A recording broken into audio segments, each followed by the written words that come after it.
Good morning, friends. Good morning. How are you doing today? Excuse me a moment. There we are. How are you doing today? We need to Excuse me a moment. There we are. How are you doing today? That's what we need to hit. All right. Trying a couple different things here, trying new things, I guess you might say. I've got a new computer, bought a new computer, and really liking it, but got to get used to some of the functions, some of the way things go around here. What's really cool is I can have multiple things displaying on my screen at once, which is pretty neat. So I still need my multiple screens, I guess you'd say, to look at Facebook, but now I can also watch YouTube feed. So no matter what your platform you're watching, I should be able to see those comments and reply immediately. But who am I and what is this? I'm PB. I'm Pastor Brian, the pastor here at Christ United Methodist Church in Waynesboro. And this is another episode of PB Reads the Bible. In fact, it is episode 17 on our journey through the book of 1 Samuel.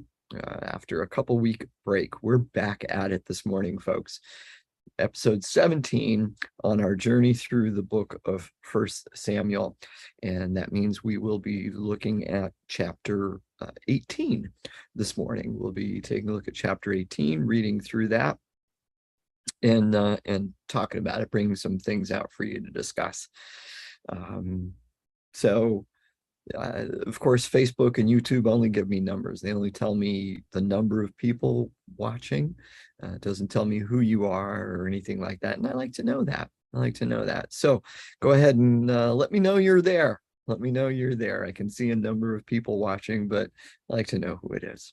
Where am I at? Right here.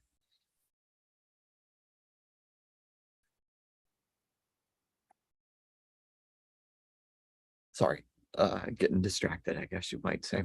But go ahead and let me know you're there. Say hello, good morning, whatever, to me, to others this day, and let us know what's on your hearts and minds. What can we be in prayer about for you this week and for each other as we live life together as this small group, because that's what it is. We're a small group. It's a different form of a small group, mind you, but it is a small group. And it is great to be able to be connected in this way and at this time. Sorry about that. You also use that chat. So use that chat feature for that. Tell me what's going on and tell each other what's going on. And also use it for questions and comments about today's reading and about what I say. Maybe I'm going to say something that will trigger a thought of yours. Maybe I won't be clear in what I say. That's quite likely.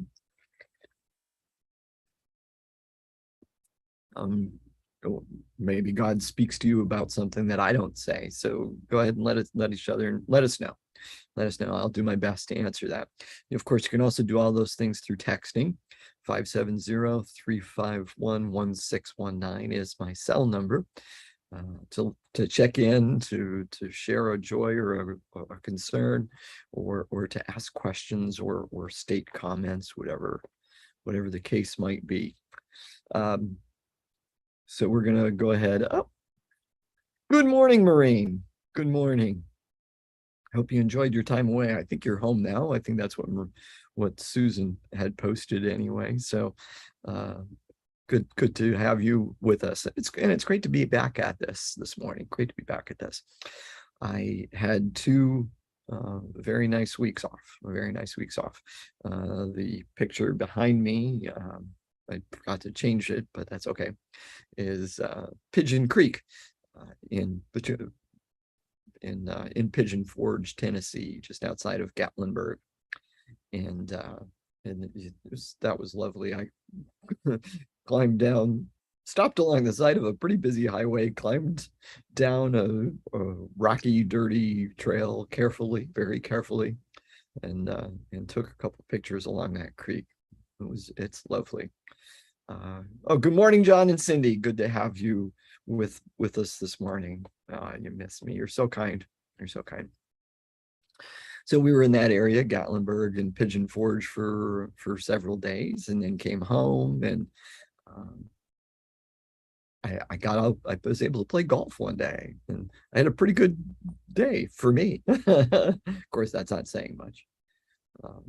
And then we also went to Antietam, and yeah, I spent money that I probably don't have to buy this new computer, but I needed it. I was getting so frustrated with my other laptop. But I'm loving the picture. I think the picture on my screen is wonderful, and looking at Facebook, looks like the camera is doing excellent. Pretty vivid. Anyway, I digress. Surprise, surprise, surprise, surprise. So let's go ahead and jump into it then, shall we? Well, this week should be here every day. 1 or 2 days might be recordings. I'm not sure. It depends on how things go. Looks like Thursday's probably going to have to be a recording, possibly also for tomorrow, but it'll be live at 9 o'clock, and we'll have sessions all this week. And I believe we'll have our 4 next week as well, which is wonderful. Announcements: we are starting a new worship series this week. I was going back and forth between a couple different things. Initially, I had planned on doing a series on the Exodus, an 8-week series on the Exodus. And then I saw some materials and a book, and it was actually 10-week series on the 10 Commandments. So I was going to go that way, and had that kind of all planned out.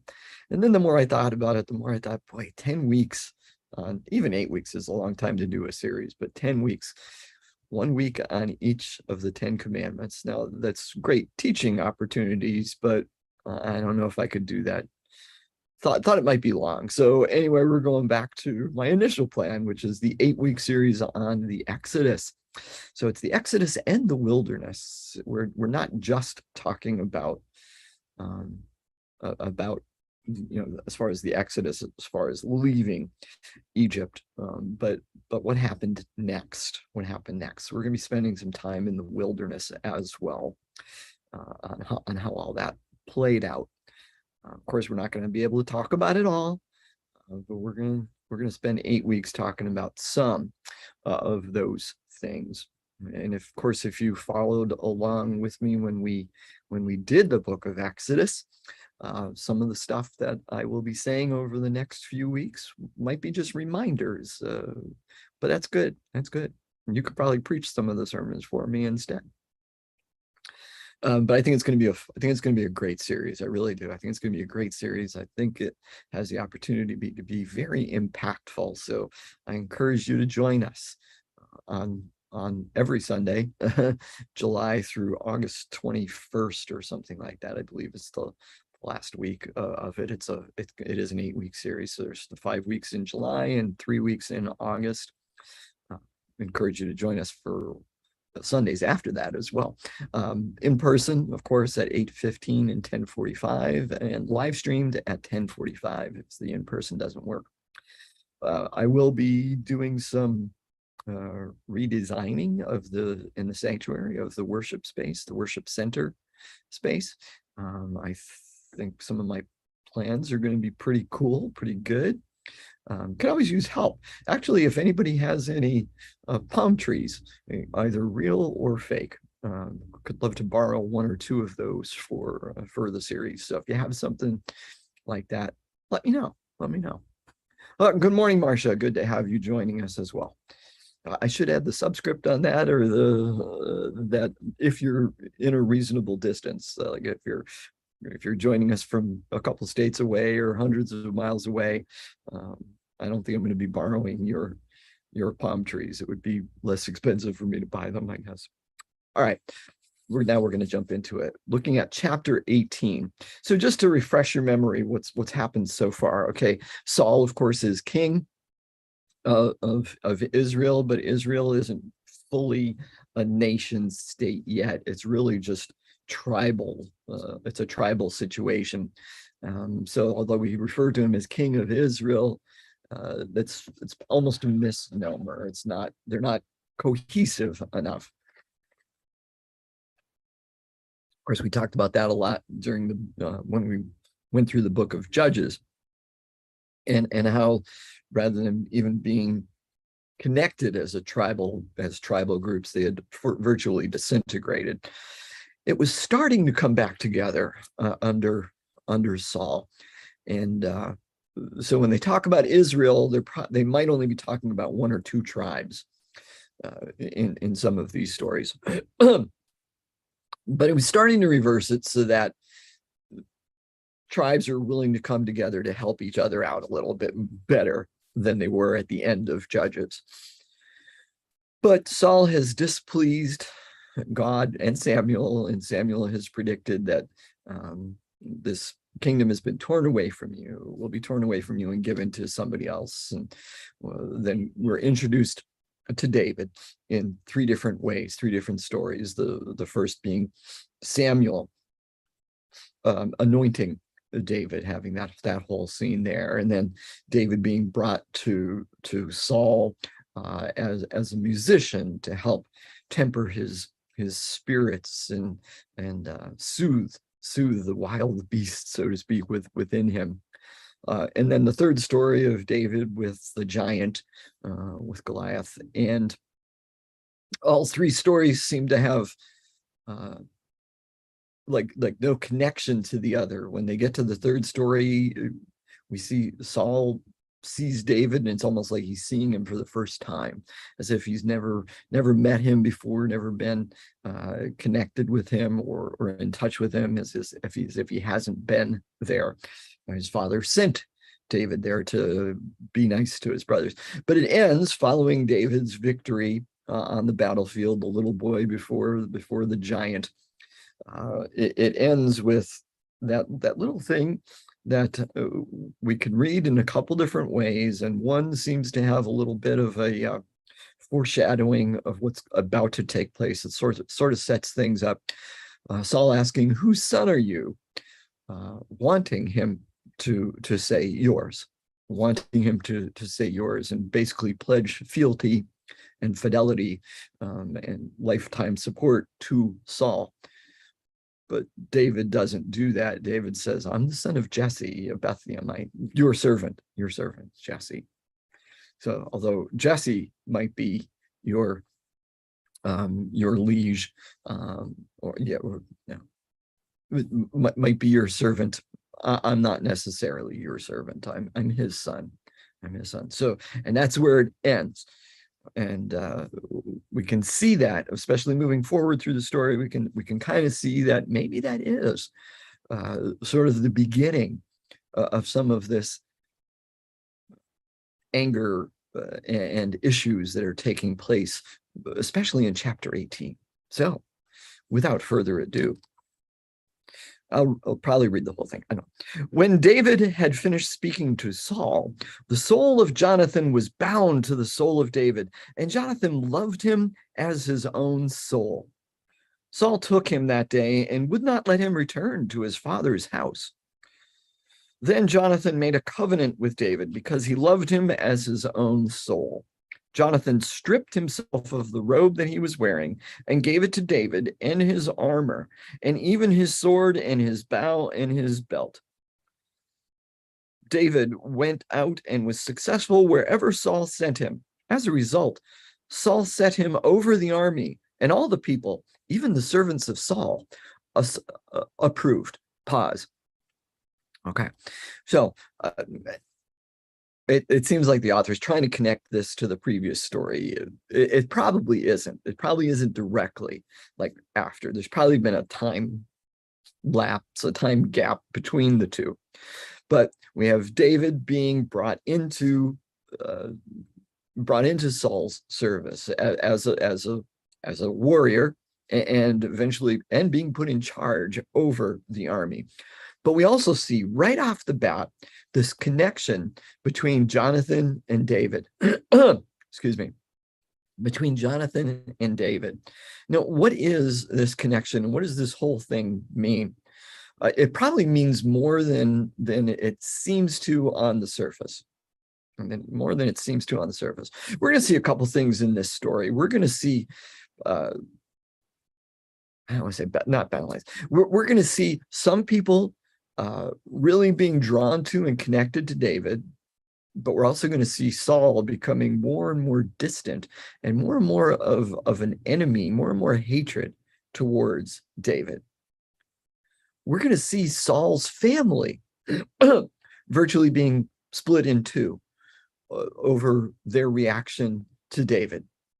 Jonathan, the son of Saul, is, boom, super connected to David. Their souls were bound together. This could be looked at a couple different ways. I've heard it discussed and described in a couple different ways. There just seems to be this super strong connection, so much so that Jonathan almost is no longer, he doesn't live for himself, he lives for David. And he takes off, and it describes this, he takes off his robe and gives it to David. Now that robe has royal connotations to it. The robe has royal connotations to it. It's a sign of office. It's a sign of him being prince, of being one of the rulers of this community. It's a promise that he will be the next king. And yet Jonathan takes it off and gives it to David. Perhaps signifying the fact that he recognizes immediately that it is not going to be his kingdom, it's going to be David's kingdom, and willingly offering the kingdom to David rather than trying to keep it for himself. We can also see some sort of an infatuation almost, because giving up this robe is a transfer of power. It's a ceding of power. He's like so infatuated with David, he gives up all of this for almost this person he just meets. It's certainly the way it sounds, right? Certainly the way it sounds. But no matter how we read it, we can see, or at least almost, it's safe to see in this that he is putting his connection with David rather than with his father Saul. Okay. But Saul goes ahead because David's a good warrior. We're not seeing any of this antagonism yet, any of the anger or jealousy, but he puts him over the army, and all the people, even the servants of Saul, approved, is what it says. So we're seeing the people and even the servants of Saul, his sycophants, we might say, right? All the courtiers, all the people working in his realm, in his kingdom, working in his government, are becoming fans of David. They all approve of it. So we're seeing this response, right? Continuing, as they were coming home, when David returned from killing the Philistine, pause, probably not Goliath, because again, here definitely time has taken place. So other Philistines.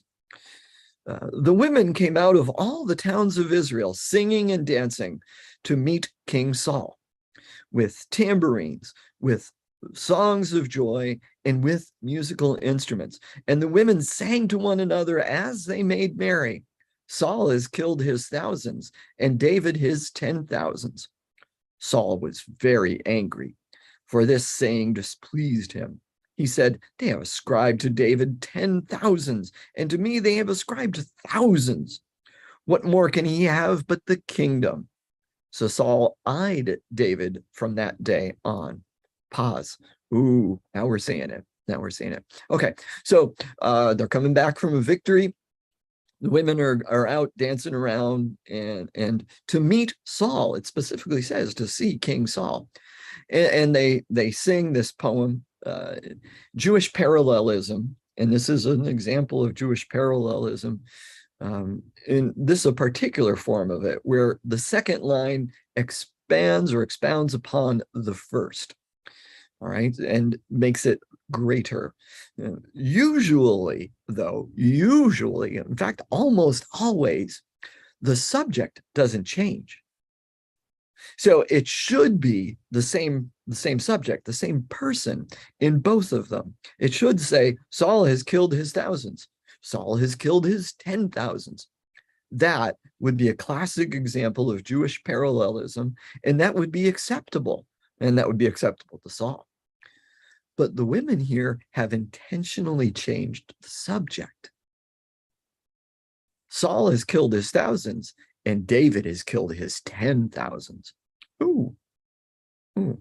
Now, there is a difference of depending on which translation and which original text is used, whether it says 10,000s or many more or something like that. The difference there is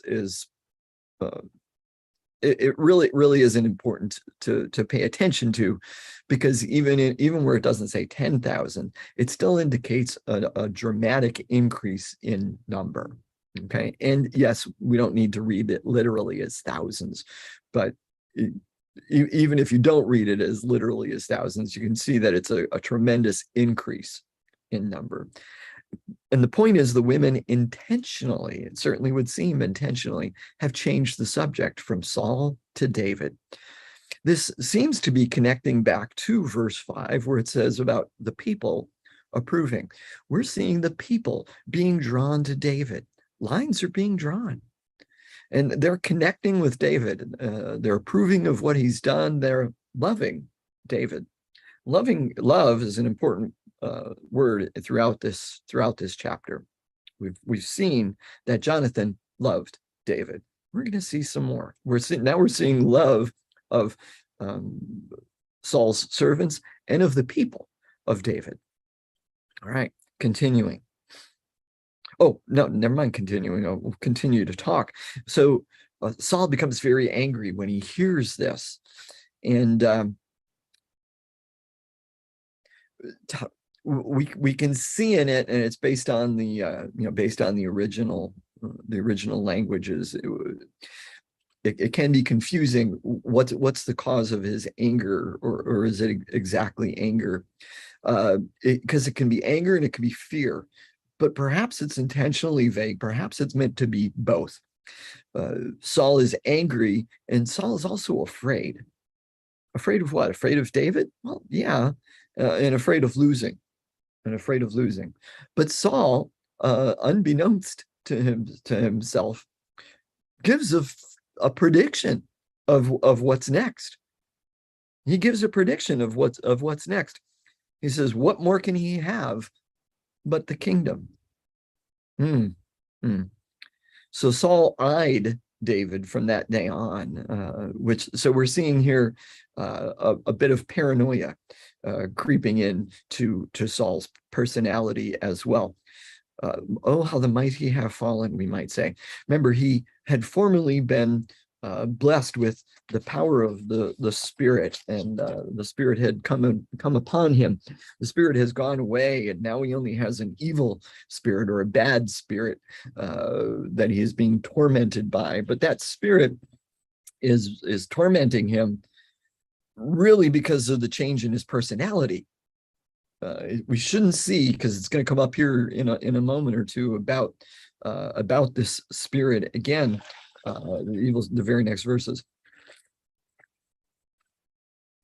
Let's not see it as God directed, but that he has a spirit, or the Spirit, but it's how his personality and how his changing and how his choices affect how that spirit comes out. Okay. So continuing verses 10, starting with verse 10. The next day, an evil spirit from God rushed upon Saul, and he raved within his house. Pause. Now, that word translated as raved elsewhere, especially when the spirit first descends upon Paul, is the same word is there, and it's translated as prophesied. So when he is under the power of the Spirit of God, and willingly and on the right side, so to speak, of the Spirit of God, he is prophesying, speaking for God.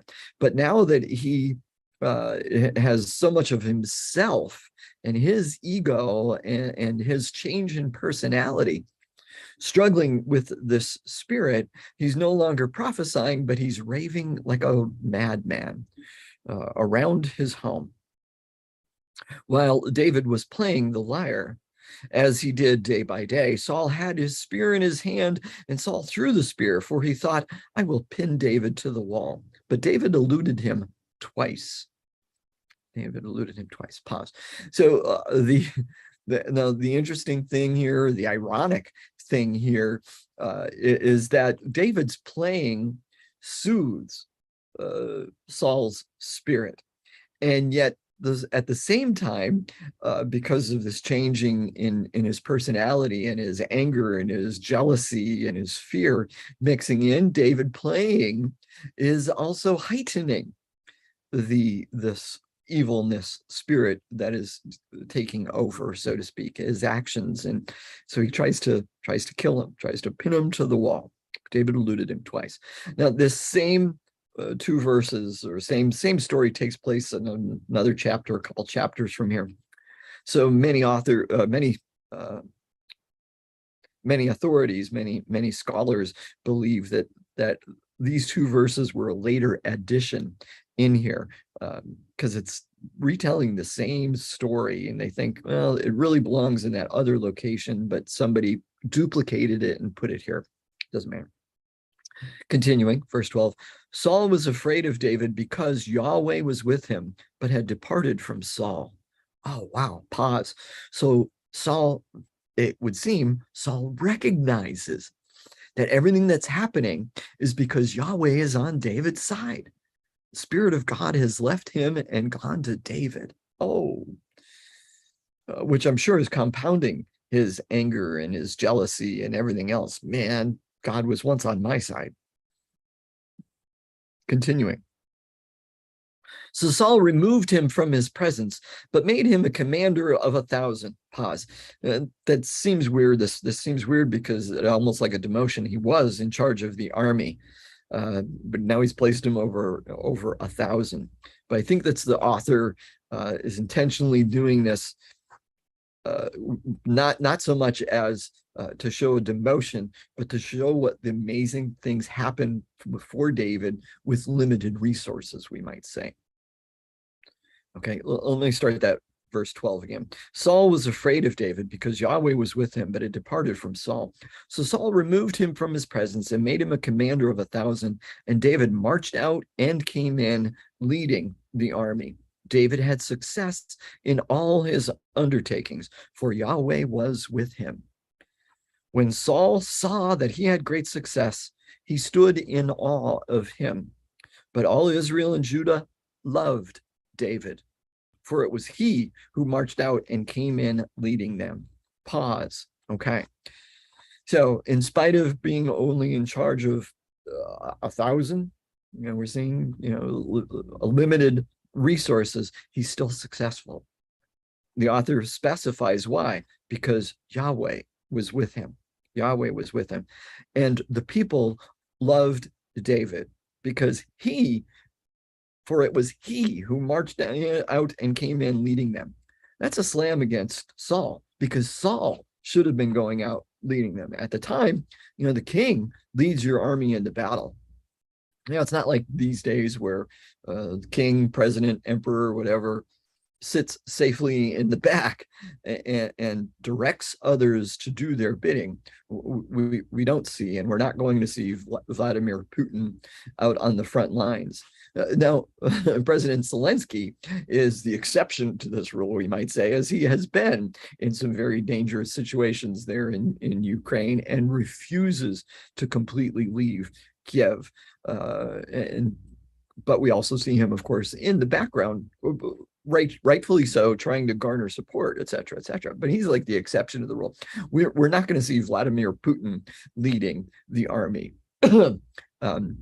We see his generals doing that. We see him safely in Moscow.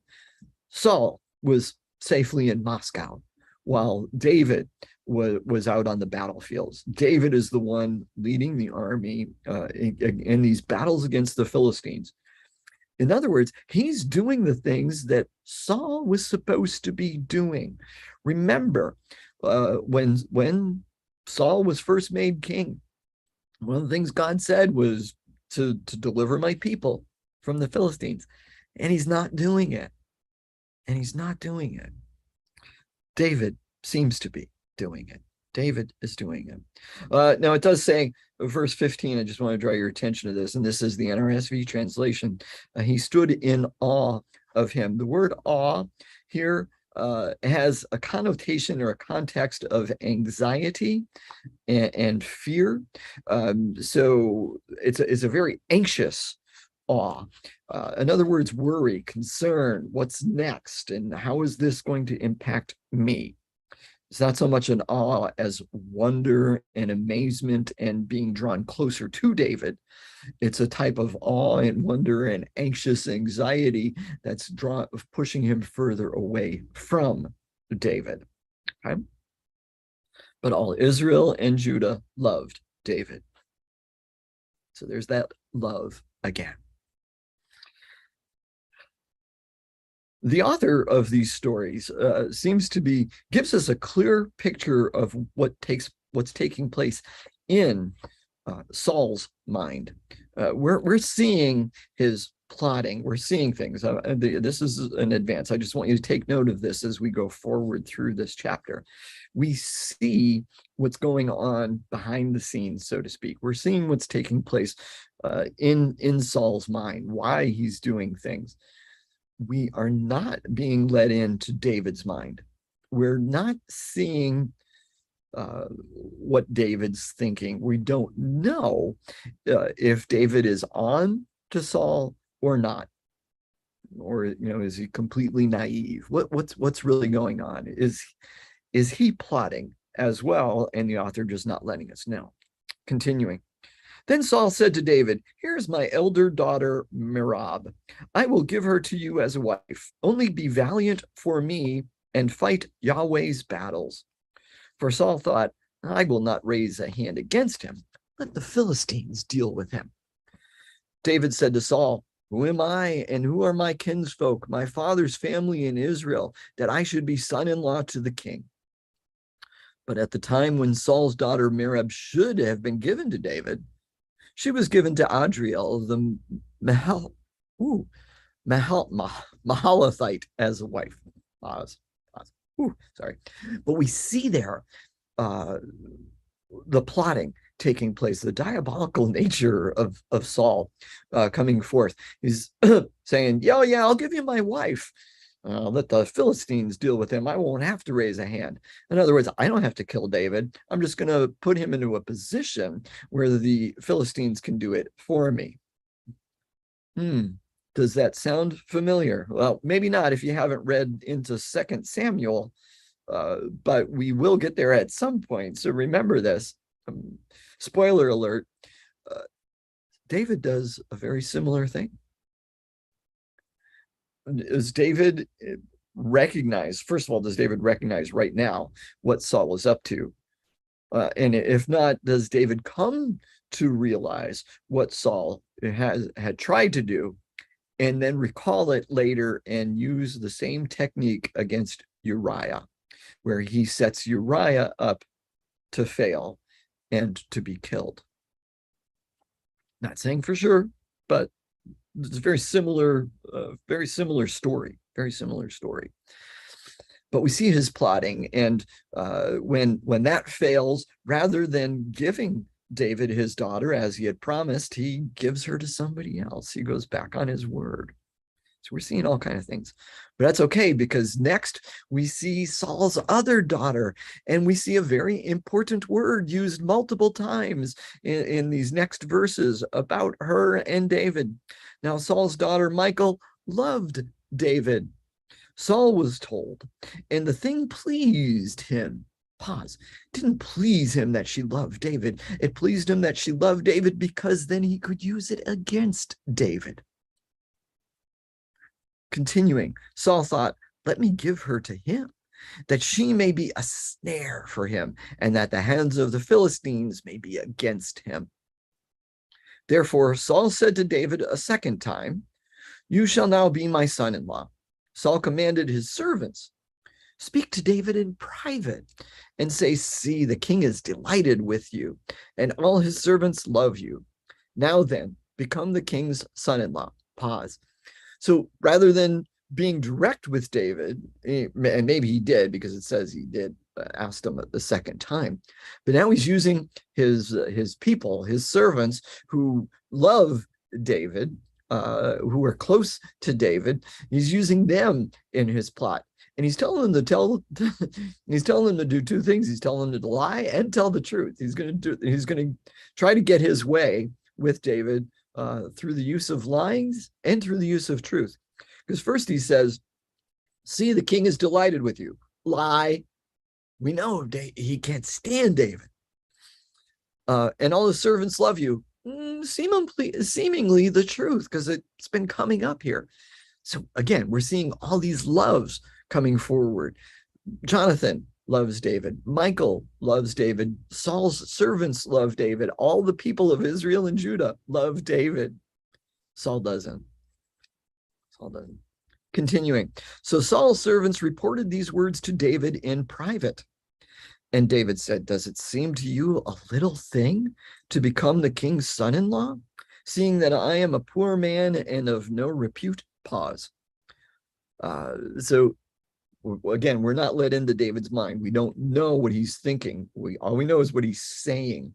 And he seems to be saying, I'm nothing. My family is nothing. How could I become the king's son-in-law?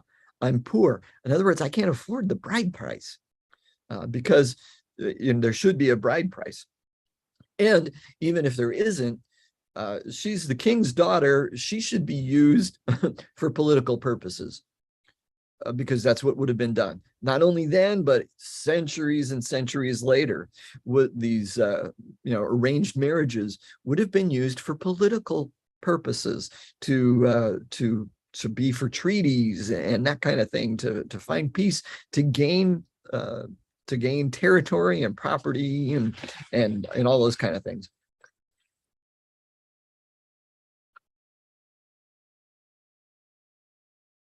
Okay, continuing, verse 24. The servants of Saul told him, this is what David said.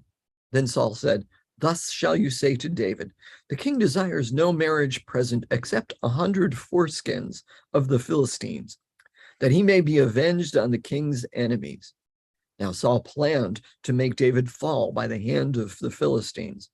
When his servants told David these words, David was well pleased to be the king's son-in-law. Before the time had expired, David rose and went along with his men and killed 100 of the Philistines. And David brought their foreskins, which were given in full number to the king, that he might become the king's son-in-law. Saul gave him his daughter Michal as a wife. Pause. We're going to pause. I know there's not too much left, but we're going to pause there. So Saul comes up with, there's no real bride price, just 100 foreskins. Again, he's thinking that the Philistines are going to kill David. He's hoping that the Philistines will kill David and get him out of his way. Now, we're not told. Again, we're not told what's going on in David's mind. We're not told what his feelings are. Thinking back to Jonathan, it's told that Jonathan loved David, and Jonathan puts this covenant together and gives him the robe and all this other stuff. We're not told of what kind of a response David has. We're not told what David thinks of Jonathan, or if David loves Jonathan, if there's any response there. We're told that Michal loved David. It's used a couple different times here. It's going to be used again. But we're not told what David thinks of Michal. We're not told that he loved her. It almost seems like David is just going along and thinking about it politically himself. Perhaps. We're not told. We're not told. Now it says 100, but he goes ahead and rushes right out with his men like the very next morning, kills at least 100 Philistines and gets 100 foreskins of Philistine from the Philistines and bring them back.